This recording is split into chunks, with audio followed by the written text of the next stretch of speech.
ready for some Bengals news? At the Growler, we got you. Hot takes, interviews from your host, Paul Day Jr. All right, welcome into the latest edition. It is Dey Bites. We're here, lunchtime, live, talking Bengals draft, and who the hell knows where else we're going to go today. It's hard to ever really follow along, but the internet is alive. Bengals Nation is in their fullest, truest, scarred selves today, boys. So I feel like we have a lot of work. We have a lot of work to do. Mark, still in the Key West attic as you do your 4 shows down at the Key West Comedy Club. How's it going? It looks sweaty. Yeah, it's not too bad. The weather down here is pretty nice, and you're drinking enough that it offsets any environmental concerns anyway. Have you hit up any of my recommendations for you yet? So I've checked off a few off the list here. I was at the Green Parrot last night. Yes, a nice bar here, and I ate at Mango's. I think Mango's was on your list. It was. A little bummed that they don't have Snapper, because you were like, the Snapper is the best thing ever. Snapper's gone. Gone. Wow. This is the most devastating news of the day. But it's been we're having fun down here. That's what's important. At the Parrot, did you see anything absurd? I feel like weird things happen late night at the Green Parrot in Key West. Nothing that was anything weirder than the show. The show itself that we did last night got pretty off the rails on the late show. So even for Key West standards, I think it was a little over the top. But you're going to have that sometimes. That's hard to do. That's hard to go over the top for Key West standards. Jay, you and I left at about 3 a.m. last night. So yeah, kudos to us, I guess. I'm tired and I'm not wearing pants. What? A startling admission 2 minutes in. Pantsless Jay. I'm curious if at the Green Parrot, did anybody know who Shemar Stewart is? It was all they could talk about. They were just so mad about traits versus production, and it really got over the top down there. How are we doing, Charlie? What's going on? I am wearing pants. Yes. 3 out of 4 ain't bad, people. 3 out of 4 ain't bad. How many shows, by the way, have you introduced yourself where the first sentence you say is "I'm wearing pants"? Well, now all of them. It should be your calling card now. Always introducing that you're wearing pants. I think this should be a move. It should be your bit. I think the way that you said it sounded court ordered, like you had to declare that at the top of the show. I'm wearing pants, and now we can move forward. It'd be even better if someone tuned in between Jay and me talking and just got the Charlie out of context. I am wearing pants. I'm wearing pants, yeah.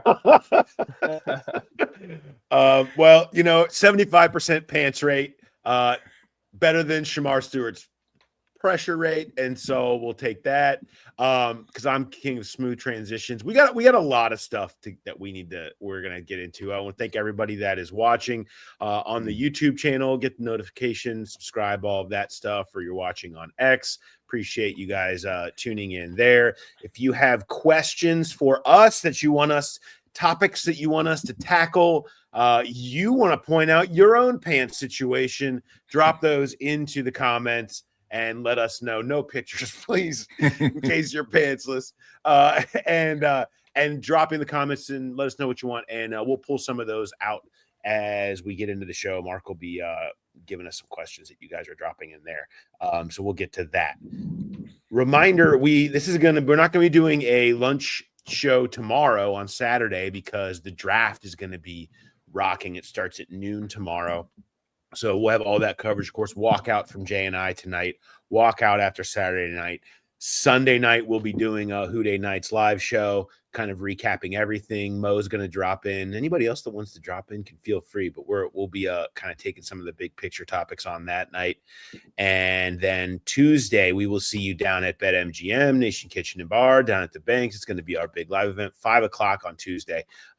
Bengals Director of College Scouting, Mike Potts, is going to join us at Nation, and we are going to be talking all about the picks that were made over the course of the weekend. I bet you we ask Mike Potts about Trait's first production, Jay. Feels like a topic we might get into with him. Very curious his thoughts. The question is, will that only pertain to Shemar Stewart, or will it pertain to more picks that are coming in rounds 2 through 6?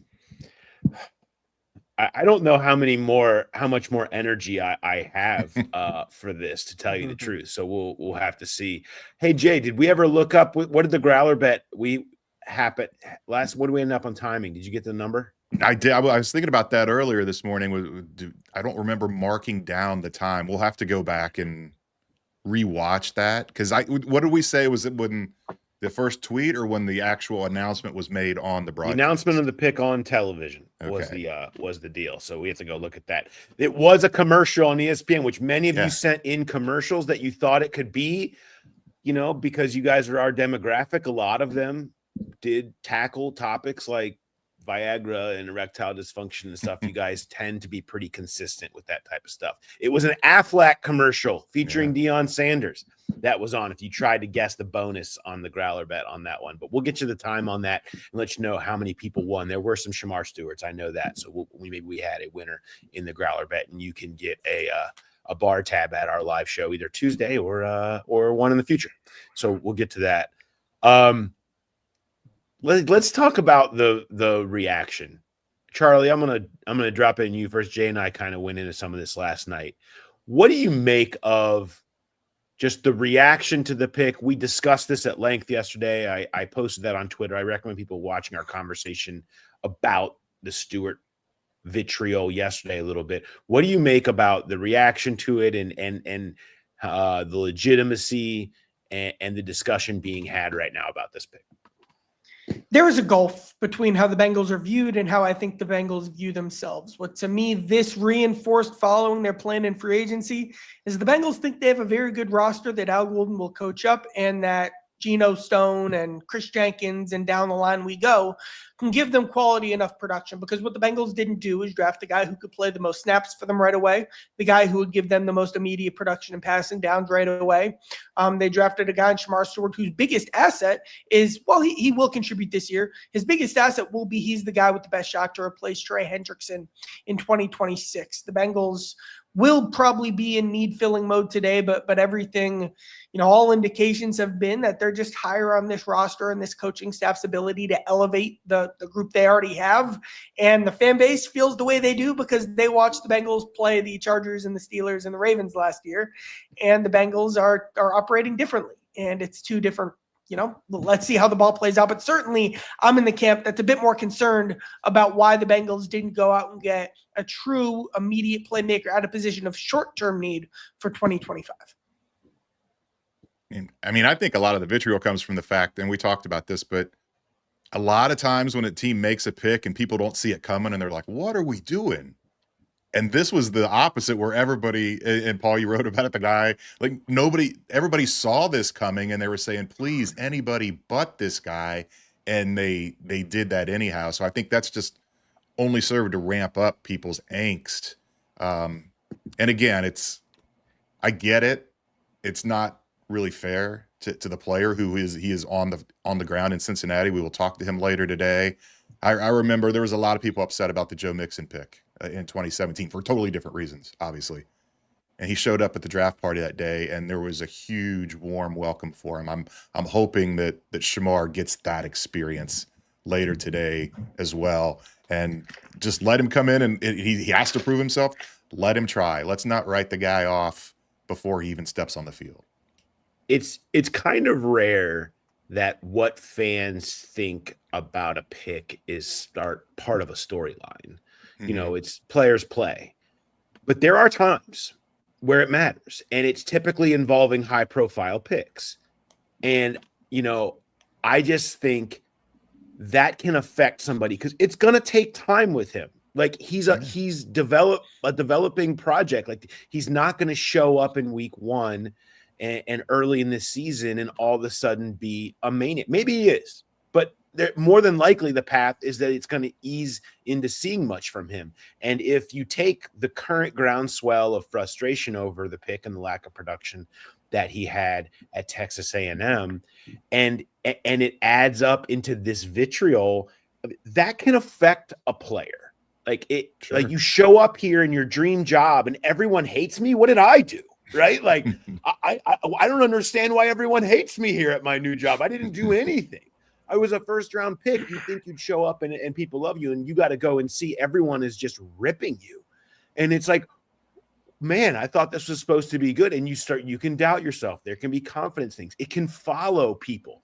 I mean, let's talk about Charlie's guy, Drew Sample, right? Like, I do like Drew. Tight end. You like Drew Sample, and I have no problem if you went back. And I know where you're going with this.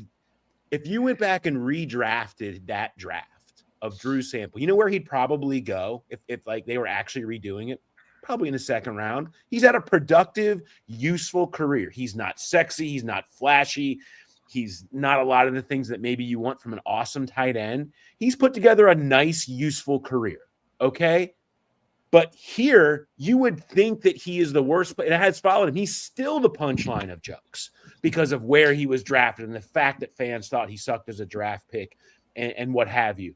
That can follow you. And I think it has followed people like him, and it can follow people like Shemar Stewart, who, is going to take a lot of heat if he's not out here making an instant impact. And I don't think it's realistic to think he's going to. I don't know. It's my long way of saying I think it's interesting that some of the reaction and what's blown up out of why ever it is that the internet has decided that this dude is totally unworthy and an idiotic pick, it actually could maybe have an impact in this instance.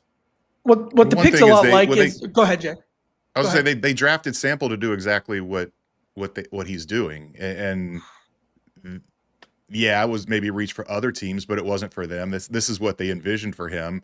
With Stewart, they're drafting him with the vision of making him something, not that he wasn't, but that he wasn't able to do in college, and that's a little bit more of the difference there, where they are banking high on development and turning him into something more. Whereas with Drew Sample, they loved what they saw in him as a blocker, and they said that's why we're taking this guy to be a blocking tight end. We're going to play a lot of 11, and he's lived up to what they thought he was going to be. Maybe not the fans. That's why the Stewart thing's a little different. The Bengals are taking this guy to make him more than what he's been. What the pick is a lot like, too, is Miles Murphy and Dax Hill, who have had frustrations over the first 2-3 years of their careers. Mm-hmm. They'll be the first ones to admit that things haven't gone necessarily the way they hoped. Where things went wrong the most with them, that translated kind of the initial – there weren't frustrations with the pick, but the initial role and skepticism about immediate impact. What led to that translating was the lack of vision for how to make those players immediate impact guys. How the Dax Hill role never translated, how Miles Murphy was a 1st and 10 run stopper for like the first 2 years of his career, basically. The most interesting thing Al Golden, I think, said yesterday was we're going to have him do what he did best in college. That is a completely different approach than what the Bengals have done previously. They seem to be building rotations maybe more around what the rookie does well compared to what Lou Anarumo did. You better be right about that, because whether or not that vision is correct based on in line, in tandem with your ability to develop him, that's what's really going to shape all this, not, kind of the reaction immediately when you see the name on the clock. So I want to read, it's interesting that you have, Dane Brugler, who I trust implicitly, has him as number 9 overall prospect. Okay. I'm just going to read you the basis of like his evaluation. This is from Dane and the Beast. A 1-year starter at Texas A&M, Stewart lined up primarily as an edge rusher and head coach Mike Elko's 4-man front, also spending time head up over the tackle and inside the B-gap. He is the type of prospect who will test the traits over production slogan that NFL teams subscribe to, as he has never had more than 1.5 sacks in his 3 seasons in College Station. However, his tape shows a far more disruptive player. He led the Aggies in pressures in 2024. Stewart explodes out of his stance and is capable of creating immediate knockback or winning high side with upfield burst and flexibility. His countermeasures require maintenance, although he finds a lot of success based on his initial swipe and long arm move. The number one area he needs to improve is as a finisher. He has the athleticism to get to the ball, but has no business missing as many tackles as he does, especially given power movements. Overall, Stewart needs to mature in his rush efficiency and finishing skills, but he has a rare combination of talent and motor to be a game wrecker against both the pass and the run. His best football is ahead of him. Again, number 9 on his board. And at some point, who would you have taken, I guess? It's like everybody available at 17 has a yeah, but. It's the draft of yeah, buts. Mhm. That's all they are. And the Bengals, Duke Tobin has said to us many times, what will you tolerate? And I thought Al talking a little bit yesterday about we didn't give up on work ethic. We didn't give up on relentless play style. We didn't give up on athleticism. All the things that make you great, we felt like we didn't get. We just have to teach him how to finish. That's better than some of the background on other people who sleep through your top 30 meetings, people who like have all kinds of stuff that goes on. Like these things are all part of some of the other knocks on other players, non-premium positions, right? So when you're weighing all of that, it's like there's no slam dunks out there. And there's a reason to have a lot of concern about production. I get that. But my question to you guys, I guess, would be, who would you have taken? Ghost draft. Like, who would you have taken besides Stewart amongst the available group at 17? I think that is part of the interesting part of the vitriol that I've seen, is because there's not really a great answer. With Nolan going off the board kind of right before, like that was the player I was hoping that was going to drop there. We talked yesterday on this show about Harmon sort of following because of possible medical issues. I really wanted Harmon, but after the show yesterday, I was like, okay, I don't know that he's going to be the pick. So I'm not sure if there really is a good consensus on that about who they would have taken if Harmon does have those medical red flags. The Harmon medical is real. Okay. Like people can be mad about, I was the biggest Derek Harmon guy. I love Derek Harmon. And I think he'll probably play great for Pittsburgh, but that was very real. That was not some fake fall that was being projected as smoke screens. Pittsburgh was willing to take a chance on those, and maybe he'll be fine, but that was very real. And the reason that he wasn't in the mix, and he would be me. I loved Starks. I've sat on this show and talked about Malachi Starks a bunch. You end up in a positional value debate there when you start getting into edge rusher versus a safety position. And I don't know. I could have gone either way on that, but it's not like it was a slam dunk in that regard. But Yeah, on the it's flip hard. side, you see incredibly smart front offices in Baltimore and Philadelphia, and a front office in Pittsburgh that if they can do one thing better than anyone else in the league, it's identify the right pieces you want to build the defensive line around. You see those teams make those bets, and especially the guys in the division. Like, this will be a thing. This will be a thing we talk about for the next 4 years, is Stewart versus Starks versus Harmon. And if the Bengals win, great. But, this is something we'll be talking about. Yeah. And I mean, look, Stark, you mentioned it's the Ravens praised for picking Starks. Sure. And what was it, 10 picks after the Bengals? Is that really that big of a, would have been that big of a reach to take him there? That's who I'd mock to him. That's who I would have picked had I had the pick or the decision there at 17. The Jihad Campbell, I mean, that was really interesting. That was really tempting. And that was kind of the same thing where with the medical, you're taking a chance. You don't know how soon that guy's going to be ready. And it's just an incredible pick by the Eagles because they have the luxury of time. They've already got a great defense. They can take their time and develop a guy like that. The Bengals didn't quite have that luxury. They had the need, but they don't have patience on their side. And they kind of went in that direction anyhow, because it is going to take some patience with Stewart. Yeah, obviously the medicals played a role here because, Harmon and Campbell being two of the obvious, love those picks there, but the medicals pushed both of them down. Campbell almost all the way out of the first round, and we'll see. Maybe it ends up being fine, but that's clearly was a part of what happened with those guys. I mean, you don't watch the Campbell tape and him as a player and be like, yeah, late first, almost into the second. There's issues that you're willing to take on there. And those are chances that you got to take. I just think everybody had some kind of a ding here. And that's the beauty of the draft, man. You're projecting, you're hoping, you're playing it out. And I think that's fascinating. I'm not trying to paint as this guy's the truth.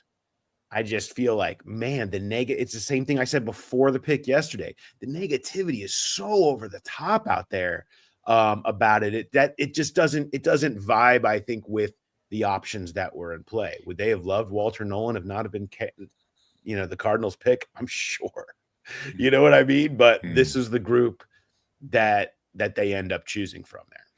There's one thing that doesn't line up for me. And, like Stewart again, he could be a number one pass rusher. He could be the long-term Trey Hendrickson replacement. Great. Let's give him a chance to do that. The one thing we know about the Bengals, specifically for prospects who have something in the weaknesses ledger, is the importance of these conversations and meetings to an overwhelming degree. Like, how many times my favorite story last year was Zach saying, like, and then watching Amarius Mims leave my office and thinking about how big of a guy, like, the FaceTime matters to them so significantly for all of this. And the fact that, all right, Nolan went, sure. And all right, Mikael Williams went too, but like nothing in the first round happened that was particularly unexpected that will lead to the Bengals to kind of be in a, oh my God, Shemar Stewart, like, it wasn't that type of situation based on who went before them. So why weren't there more extensive conversations between him and the Bengals heading into the pre-draft or during the pre-draft process? Because that's been so important to them. That's the one thing that I'd really like the answer to. Yeah. And there was a confusion on the call where he seemed to not remember talking to the Bengals at the combine, and Al Golden and coaches were very much remembering that conversation. But there was not. But usually so much more than that. There's a visit. There are Zooms. There are the safeties. Like they knew Jordan Battle's, social security number by the time they drafted him. Like, not really, but you know what I'm saying. And 18 minutes at the combine is all they had with Shemar Stewart. Well, I mean, they had character. I think Golden feels like he has a good relationship with my Elko. He talked about that conversation in terms of that was never a knock from anybody at the school. It was about character and personality. They talk a lot of times about you're right, Charlie. I'm agreeing with you. I'm trying to play it out in my head right now in terms of how you end up there. But if the character's clean, the work ethic is clean, everybody at the school loved the way he played and the person he was. You're less likely to feel like you need to dig. This is from the same team, though, that brought Chris Jenkins in to go say, oh, hey, yeah, you're a perfect, clean character. So we still want an answer to that. But this is the team that brought Miles Murphy in 2023 when there was no chance that Murphy would be available to them at pick whatever 29 that was. So like that's what's different here to me. Yeah. Have we done, Mark? What do we got in comments? Anybody? What's the mood? Is it as ugly and there as it is everywhere else, or what's going on in there? I mean, there's definitely some of that. There's definitely a little bit of that out there still.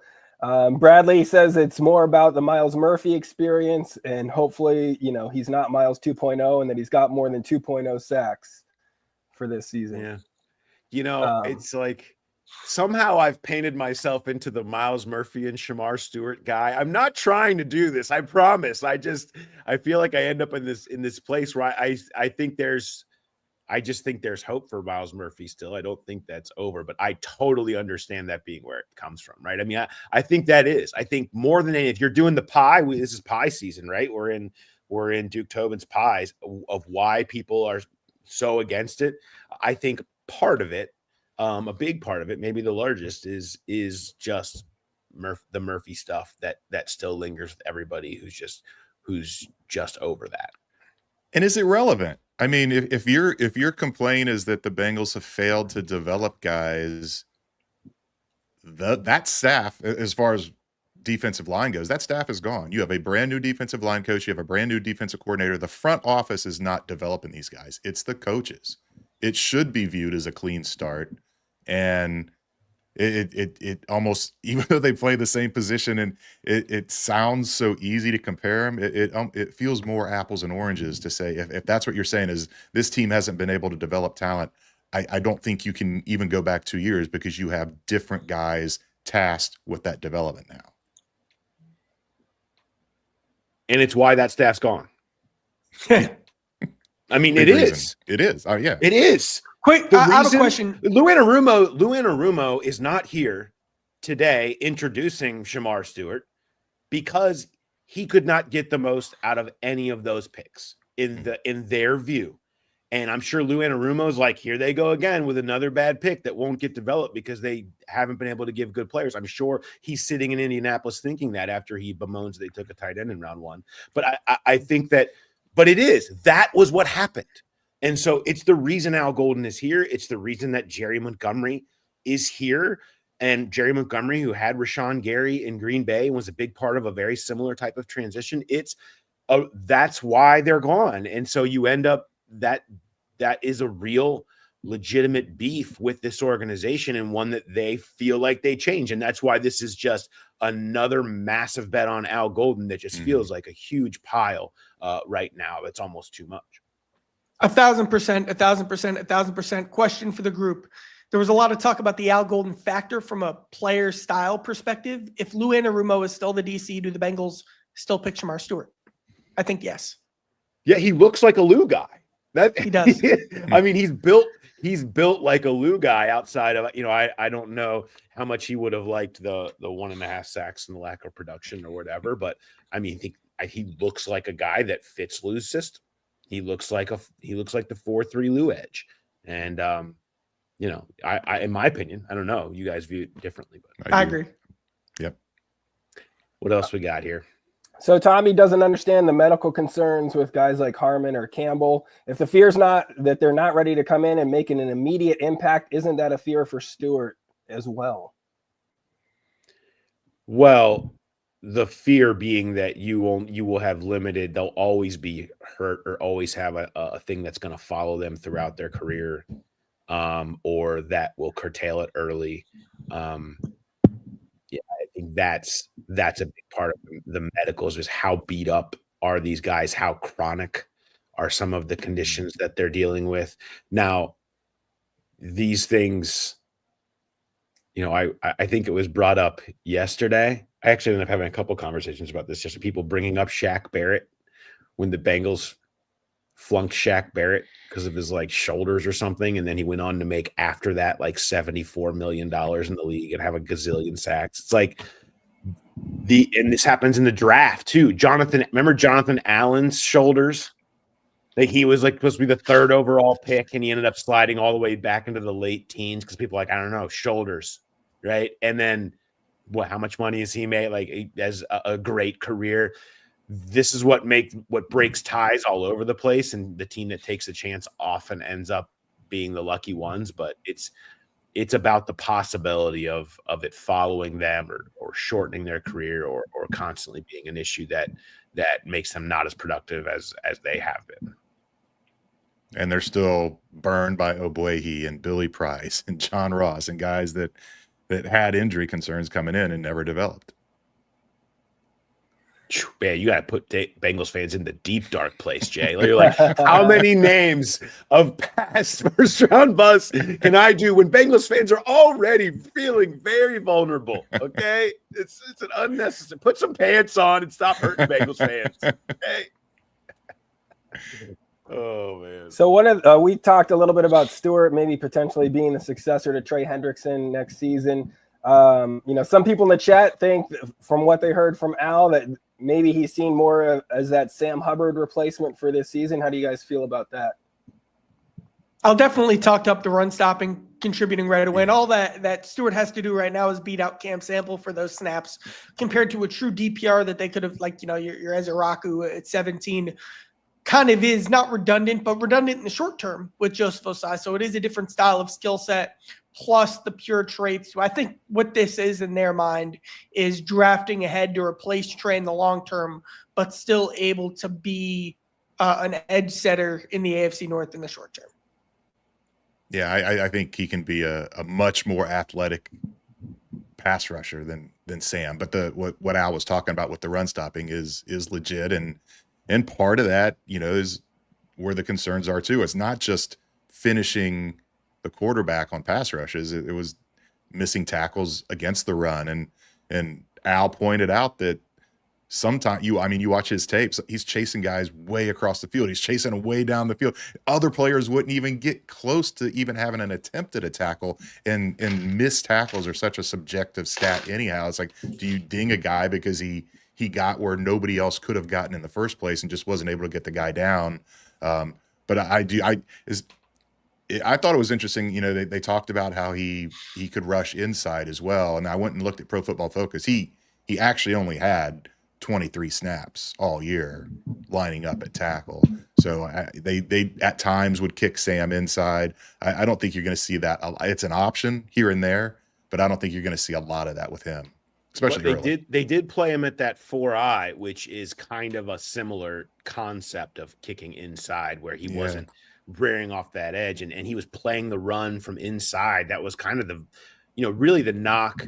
There's by the way, a great episode of the Athletic Football Show. If you want to go back to the March 26th episode, they spend like the first 25 minutes talking about Trey's first production and Shemar Stewart as the poster boy for it. And it's an very nuanced. It's about how defenses in college football you almost have to throw production out the window as irrelevant, because the way they're playing and the way college football is played is so dramatically different from the NFL game. Everything is like these, like it's either quick game or these glance routes all the time, and you got these guys that they're not asking them to rip off the edge on a drop back pass, like hardly at all. And was pointed out, like Tennessee had like 100 true dropbacks all year or something like that. It's like it's just. Their point being that it makes it so much more of a projection in general, because you're not seeing them do a lot of what they're going to do in the NFL level, in the same ways that you're not seeing offensive linemen do a lot of the things that they're going to do on the. It's such a different game that's happening on the interior, that some of the conversation that goes on now about trends in the league is that production has never been less relevant. And when you look at deeper into the usage. I think that's what a lot of people defending Shemar Stewart are saying, is look at the way they used him. They asked him to stop the run first and never really had him taking advantage of that true athletic profile. That may not matter. But it was a really, really good conversation on that podcast. Highly recommend it if you want to go back and listen to a deeper conversation on the concept. Stanio's checking in here with a Trey Hendrickson question. Stanio. Shout out Team Stanio. I know you guys talked about Trey a lot on the walkout, but do you guys think we see a Trey Hendrickson trade today? What do you think, Charlie? We kind of spilled some thoughts on that last night. I'm going to say no, because again, this is the Bengals, who have never, and no offense, this is what they've done. The Bengals have never done anything like this. I did come up with, I tried to find fake trades. I spent a little more time since we're talking off air before we started. The best idea I could come up with was Seattle, who's led at edge rusher, offers the 18th and 20th picks tonight in the second round, and the Bengals probably throw in a 4 or a 3. So then if you're Cincinnati, I've said this before, that defensive end pocket in the second round is my favorite tier in this entire draft. So like, if you can end up with Ezeraku and Carson Schwessinger tonight, and you still have your third round pick to address guard, like you can kind of talk yourself into rebuilding that defense. But one of the few linebackers or safety was what would have to fall to the true middle of the second round. I would entertain something like that, but I'm still not expecting it. Yeah, I'm not opposed to it, obviously, but I don't see it happening. It just, for the reasons you said, Charlie, it's not something they typically do. And I don't know how sensitive they are to the criticism of Shemar Stewart. But you think fans are mad now? If they trade Trey Hendrickson tonight, there is going to be a riot, no matter what the haul is. Yeah, I guess. I don't know, man. If you gave me 2 second-round picks for Trey Hendrickson, I mean, I'm all in. Is this like, 2 in addition to 49, or are you moving up from 49 to one of those? Yeah, so my idea with the Seahawks trade, looking at some of this value, is 18 and 20 tonight, plus you throw in like your third or your fourth. So it would be Seattle would only be losing 1 pick, but the Bengals would have 2 middle of the second round picks tonight. It'd be a second rounder and then moving up to the middle of the second round. Yeah. Another idea was like a 2+ has felt like the market for Trey, like and change. So whatever the change is, the haggling point on whether it's real change or day 3 change. But like, to me, that's always felt like where this should land in terms of a real market for Trey. And if they were willing to go there now, I'm with you, Charlie. Like, I think that's something that it looks like. And to give me another pick and maybe a day 3 or whatever your value is there in the heart of this draft where you could just take another. I mean, imagine getting an Ezeraku or a Green or one of these dudes in this edge rush middle here, and on top of it all, like you can see that. I wouldn't have a problem with it. I'm with you though. It's like, are they really going to do that? There's just such little. This whole situation doesn't have a whole lot of precedent. Just for fun, though, some other ones I wrote down was Buffalo has 24 and 30 tonight. So that'd be a worse but similar framework where the Bengals would deal another pick, an extra second, and then move up. Buffalo, obviously, I guess they got Bosa, right? I remember that right. But obviously they could use some more help there. And then Indy and the Rams, that would just be a true second and a third. That'd be more fine, but you're not with that middle of the third round pick. You would almost want to then move up to get one of the linebackers or safeties who would start right away for the Bengals. But those are the trade ideas that I've had in mind. Last night, Sean McVay interrupting a reporter who was talking about how they had 2 first-round picks next year, saying, for now. So potentially, I mean, there's a lot of movement that can still happen. And so maybe the Rams are a team to watch if they want to use some of their assets they've acquired to try to channel it towards something like that or whatever. But anyway, I would say beyond that, remember, as we've been saying the whole time, trade on day 2 is something they're going to be looking to do. I would think if there's a good group of players that there could be available, a move back from them in general to try to add a pick is something to keep an eye on in round 2 or even in round 3 tonight. Does anybody want to take a stab on the over-under on the Murphy and Stewart sack total for this season? This is going big. On the record. It'll never come back up again, I'm sure. That's big. That's big right there. I can't do it. I would set it at 5.5. 5.5 for the 2 of them? You would take the over on that? Yeah. Yes. They're gonna play at the. I'm not doing it. You're. I'm not even walking away. He walked away. Well, he's always been such a big proponent of those 10. So I can't. You have to add in Miles Murphy's 10 sacks and then -5, I guess, from Stewart, and then then the under makes sense. Maybe I'm not doing it. Next question. So a little bit of a conflicting reports in the chat where people are hearing that Shemar's more of a run stopper. Some people saying more of a pass rusher. What do you guys think on that one? Is he better at the run or stopping or rushing the passer? Well, I mean, the run is. I mean, that's his immediate impact. I mean, he was about a 90 PFF grade against the run last year. I mean, so that's kind of part of his strength immediately. But obviously, the upside is a player of that athletic skill set as a pass rusher. Or do you disagree? I'm going to quibble with that a bit. I think his strength right now is as an edge setter. I think the missed tackle stuff doesn't quite make him a run stopper. But then, yes, the second half is the future projection is what he can do from a pass rush standpoint. Yeah, you don't take his impact in the run game, I guess. I don't know if there's a better way to put that, but yeah. Yeah, and you don't take run stopping edges in the first round, and it's not like the Bengals reached. A lot of teams would have taken him in the first round. He is his upside. His greatest asset is going to be rushing the passer. Should we? Let's do one more. Go ahead. We can do one more question, and then we should talk about tonight. This one's a little bit more off topic, but with the Lions making the pick that they did, the writing could be on the wall for DJ Reader. Do you think that he could be cut and then possibly brought back to Cincinnati as depth, or has that ship sailed far away? I think it's sailed. Yeah. I mean, love DJ Reader, but this one makes me mad for a different reason because I know he's Williams is more of a nose. Levi Onwuzurike is just sitting there as like the 7th defensive tackle in Detroit right now. Yeah. It's like after all the podcast stuff we did about him, about his fit in Cincinnati. We told them how great he would be here. And he has no role trying there. to take a defensive tackle right now. And it would have cost him $5 million. What did they even give him? Goodness gracious. $5 million. And this question kind of reminds me of the Ogunjobi BJ Hill debate a few years ago, where they let Ogunjobi walk. He fails the physical in Chicago. All of a sudden, he's available again, and it was never in the consideration to bring him back because they had already paid BJ Hill, and that's a weird dynamic. BJ Hill just got paid again, 3 years, $33 million. I don't think DJ's getting that at this point. If they brought him back, it would be much lower. That again would be a weird dynamic. As much as you would love to have that guy in this locker room and on this roster, there's things like that where I don't see that being a fit. All right, let's talk about tonight. There's a lot of interesting names still on the board.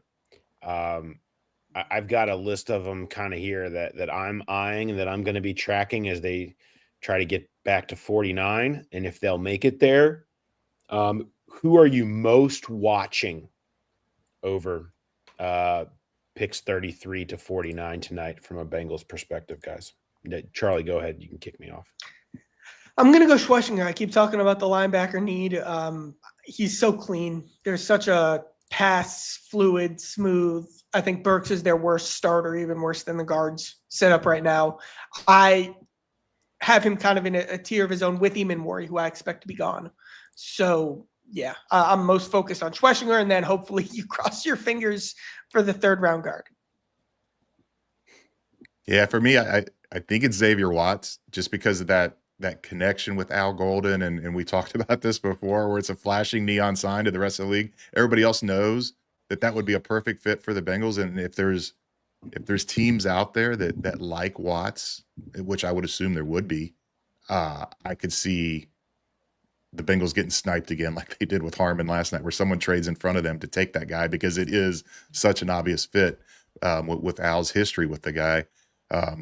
I feel too, maybe not, because guard feels like is the position they have to come out of today with. You could see them maybe waiting till tomorrow to get a linebacker, maybe waiting to get a safety. They have to get a guard today, but I don't know that there's that one offensive lineman guard tackle hybrid that I'm most interested in seeing that slides to 49. There's a handful of them that I think the Bengals would be happy if any of them were available. I mean, one important thing to bring up to you, just to set the stage real quick. The Dolphins pick right ahead of the Bengals. The Dolphins lost Devon Holland. The Dolphins starting safety right now is Ashton Davis, who had one start last year. So that'll be a storyline for the night. Mm-hmm. Yeah.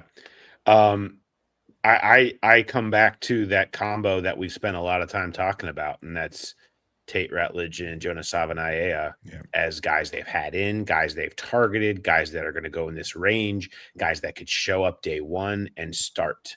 And they need that right there. That, if I don't, who knows, you get into this range where there's a wide range of outcomes in terms of how the league views them, and the league maybe knowing they might need to get in front of the Bengals for them. Do they feel like they could go later and they can move back and still get them? Does that cost them? The targeting of that particular duo, I would say, which are, when we had Brandon Thorne on, he pointed out the range and the hit rate and what could be a nice snug fit here. One of them's gone, and Donovan Jackson. You have these two here. If you're really trying to target that position like they are, those two, and assuming that they're one or both of them are there at 49 is something that I'm eyeing. Sleeper, though, for me, what about the defensive tackle spot here? Sleeper, go past Darius Alexander. Let's go. TJ Sanders. Like, there's some intriguing names. Alexander, who they had in for a 30. I mean, Mac should bring me all your Mac guys. Are there any Bobcats? Are there any Bobcats out there? I don't think there are. There was none at the combine. What's his name? Not today. 69 Titsworth. Yeah, it's not a joke. I'm It's gonna his real name. that's his real name. He's a Parker, right? Parker Titsworth, center. Yeah, it's amazing. I'm going to ask Mark a question. Mark, how many sacks do you think Darius Alexander had at Toledo last year? I'm going to say he had 7 sacks. 3.5. Oh my gosh! Wait, where no did sacks at defensive Toledo? line. At Toledo. Oh my All gosh! disruption, no sacks. At Toledo. Oh man! But the pre-draft process, Charlie. I The know, pre-draft I know. process. I just wanted to Tasted. get the joke in. Oh man! All right, so that's certainly names to watch tonight. Guard, linebacker, safety. It feels like needs night. Needs night.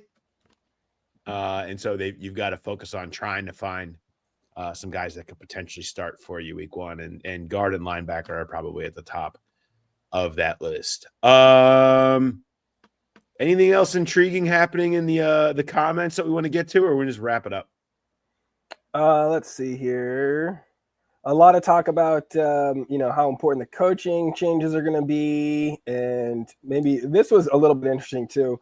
So they've got a lot of projects on this team, and so some people are interested in what some of those guys are doing during the offseason to improve, kind of like how Yoshi and Chase Brown worked on their receiving last season. We talked with Miles Murphy in the locker room the other day, and I mean, he does seem to be taking his off season and training and all of that stuff. Hey, no cereal, no problems, right? We made that joke the other day, but like, I mean, he does seem to be taking that aspect of his development and taking it a little more seriously for whatever that's worth. And it may not pan out, but that was to answer that question. I mean, that is one of those where that's kind of been a part of the conversation about maybe a difference that could be seen there. And Second maybe year in a row he's done that. Yeah. I mean, he came back with a transformed body last year, bigger. Yeah, we stronger. heard a lot about that last year. Who is Charlie? You were commenting on Joseph Osai's shoulders the other day. Yeah. He looks good. He wins what I call the Zach Carter Award for most impressive guy walking into the locker room during the first phase of OTAs, which the award does not have a good bad list, but it's still a positive. Congrats. Osai looked like that. You guys get what I'm saying there. Yeah. Last question from the chat for today. Do you have a pre-selected best beer for tomorrow, or are you going to wait to see how the board falls?